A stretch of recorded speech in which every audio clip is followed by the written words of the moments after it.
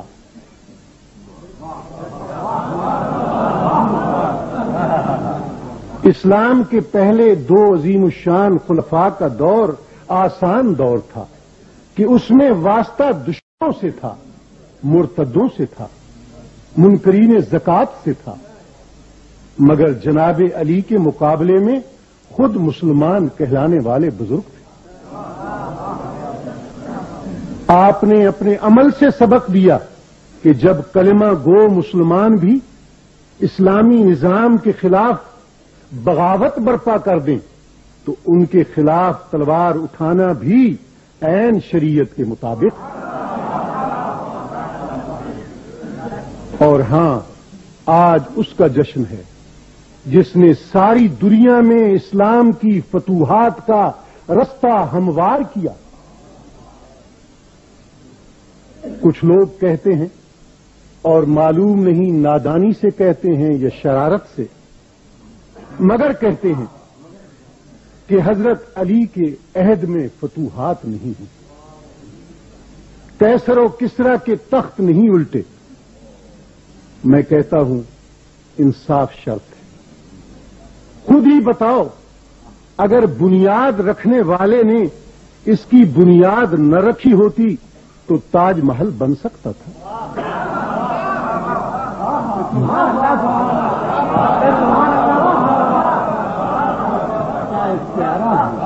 بیج بونے والے نے بیج نہ بوئے ہوتے تو فصل کٹ سکتی تھی. اگر بدر و احد اور خیبر و خندق کے مار کے سر نہ ہوئے ہوتے، ذوالفقار حیدری نے عمرو ابن عبدود اور مرہب کو دو ٹکڑے نہ کیا ہوتا، اور بدر و احد میں بڑے بڑے دلاوروں کو موت کے گھاٹ نہ اتارا ہوتا تو ایران اور روم تک پہنچنے کی نوبت آ سکتی تھی.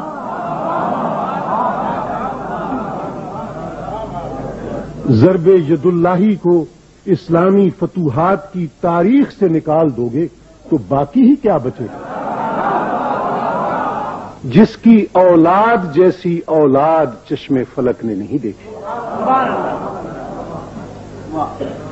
تاریخ کسی ایسے دوسرے خاندان کو پیش نہیں کر سکتی جو حکومت میں نہ ہو مگر پھر بھی دلوں کا حکمران ہو، جس نے ظلم و ستم اور آمریت و استبداد کے ہر دور میں لگاتار قربانیاں پیش کی ہوں. حضرت علی کا نام ایک ایسا پرچم ہے جس کے نیچے ہر مظلوم آ کر کھڑا ہو جاتا ہے.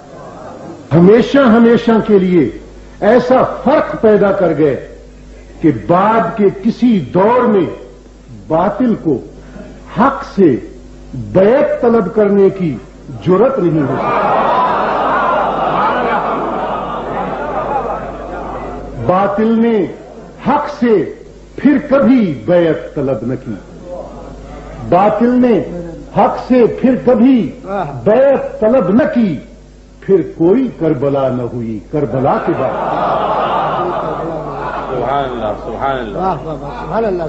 جب بنو امیہ اور بنو عباس کے حکمرانوں نے ظلم کا بازار گرم کر رکھا تھا تو یہ خانوادہ رسول اور علوی خاندان کے چشم و چراغ ہی تھے جو اپنے گریبانوں کا پرچم لے کر اٹھے اور مظلوموں کی آواز بن گئے.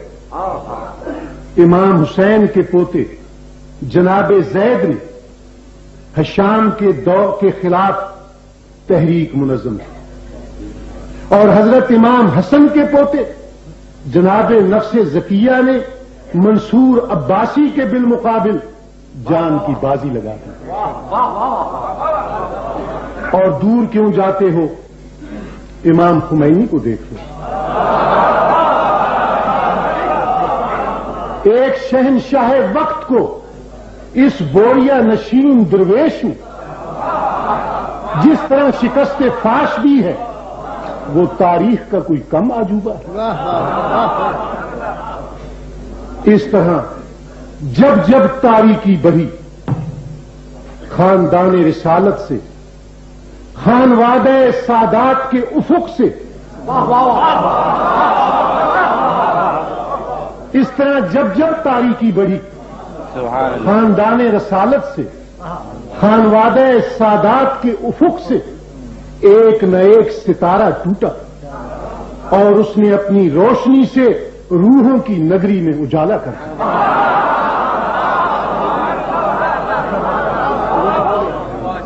سلام اس پر کہ جس کے نام لیوا ہر زمانے میں، سلام اس پر کہ جس کے نام لیوا ہر زمانے میں بڑھا دیتے ہیں ٹکڑا سرفروشی کے فسانے میں۔ تاریخ اسلام میں جتنے مشاہیر ہیں سب ہمارے سروں کے تاج ہیں، جتنے صحابہ کرام ہیں ہماری آنکھوں کا نور اور دلوں کا سرور ہے، مگر ان میں سے کون ہے جس کی دوسری یا تیسری نسل کے کسی فرد کا نام بھی ہم جانتے ہیں؟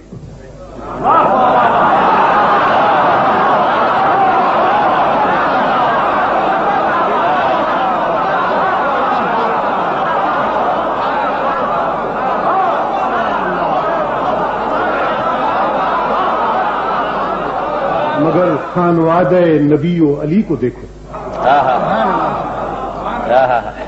کس طرح صدیوں سے اب تک چراغ سے چراغ جلتا چلا آ رہا ہے، حسن اور حسین سے امام جعفر صادق تک، اور امام جعفر صادق سے ہوتے ہوئے امام موسیٰ کاظم اور امام رضا تک، اور امام رضا سے لے کر مہدی آخر الزماں تک۔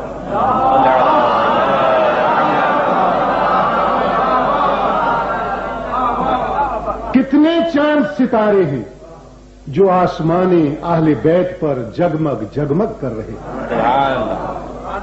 شگفتہ گلشن زہرا کا ہر گلے تر ہے، کیا کہنے شگفتہ گلشن زہرا کا ہر گلے تر ہے، کسی میں رنگ علی ہے، کسی میں بوئے رسول۔